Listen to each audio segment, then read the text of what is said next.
எந்த பள்ளி மாணவ மாணவிகள் என்பதை நான் கூற விரும்பவில்லை. ஆண்டுதோறும் 12ஆம் வகுப்பு தேர்வு முடிந்தவுடன் பல பள்ளிகளில் பல மாணவ மாணவிகள் இப்படிதான் பள்ளியில் இருக்கும் பொருட்களை சேதப்படுத்துகிறார்கள். ஃபேன் போன்ற டேபிள் சேர் போன்ற பொருட்களை சேதப்படுத்துகிறார்கள்.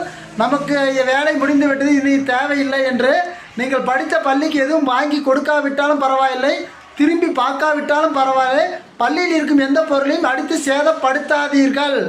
மற்றும் பள்ளியும் பள்ளியின் ஆசிரியரும் பள்ளியின் வகுப்பறையும் தாயின் கருவறையை விட மேலானது என்னை பொறுத்தவரை.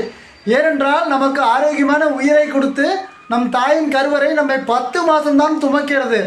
ஆனால் பள்ளியும் பள்ளியின் வகுப்பறையும் பள்ளியின் ஆசிரியரும் நம்மை 12 ஆண்டுகளுக்கு மேல் சிறந்த அறிவை கொடுத்து சுமந்து நல்ல நல்வழிப்படுத்தி வெளியே அனுப்புகிறார்கள். அப்படி இருக்கும்போது பள்ளி இது போன்று சேதம் செய்யாதீர்கள். வணக்கம், நான் உங்கள் ஃபேஸ்புக் சரவணன். டாடா.